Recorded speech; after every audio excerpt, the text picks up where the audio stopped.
Hello, good morning. ഇന്നൊരു study leave ഉള്ളൊരു ദിവസമാണ്. പക്ഷെ നമുക്കൊന്ന് പുറത്ത് പോകേണ്ട ആവശ്യമുണ്ട്.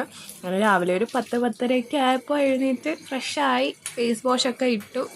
എന്നിട്ടൊരു അടിപൊളി ചായ കുടിച്ചു. അപ്പോൾ എനിക്ക് ചായ രാവിലെ ഇല്ലാണ്ട് പറ്റില്ലെങ്കിൽ ഭയങ്കര അഡിക്ഷനാണ്.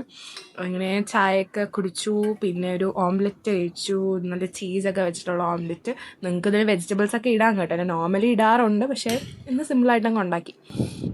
എന്നിട്ട് ഫുഡ് കഴിക്കുമ്പോൾ ടി വി കാണാതെ ഒരു സുഖമില്ലല്ലോ. അങ്ങനെ പഴയൊരു മൂവിയൊക്കെ ഇട്ട് പതുക്കെ ഇരുന്ന് ഫുഡൊക്കെ കഴിച്ചു. അപ്പോൾ ഫേസ് കുറച്ച് ഡള്ളാണ്. ഞാൻ ഓർത്തു കഴിഞ്ഞ ദിവസം ഇട്ട് എൻ്റെ ബാലൻസ് കുറച്ച് ഫേസ് പാക്ക് ഉണ്ടായിരുന്നു. അങ്ങനെ അതൊക്കെ ഇട്ട് കുറച്ച് നേരം ഇരുന്നു. നല്ല ചൂടുണ്ടായിരുന്നു. ഇത് മെൽറ്റ് ചെയ്ത് വരുന്നുണ്ടായിരുന്നു ഫേസിൽ. അങ്ങനെ അത് കുറച്ച് കഴിഞ്ഞ് വാഷ് ചെയ്ത് കളഞ്ഞു. എന്നിട്ട് നമുക്കൊന്ന് ഹൈഡ്രേറ്റ് ആവാൻ വേണ്ടി ഞാൻ കുറച്ച് വാട്ടർമെലനൊക്കെ കഴിച്ചു. എന്നിട്ട് റെഡിയായി ഇങ്ങനെ പുറത്ത് പോകാൻ വേണ്ടി ഇറങ്ങി. ഞാൻ ഡബിൾ മൈൻഡിലായിരുന്നു പോകണോ വേണ്ടിയെന്ന്, കാരണം നല്ല വെയിലുണ്ടായിരുന്നു. പക്ഷെ പോയാലേ പറ്റൂ. അപ്പോൾ ഇത്രയേ ഉള്ളൂ. ബൈ.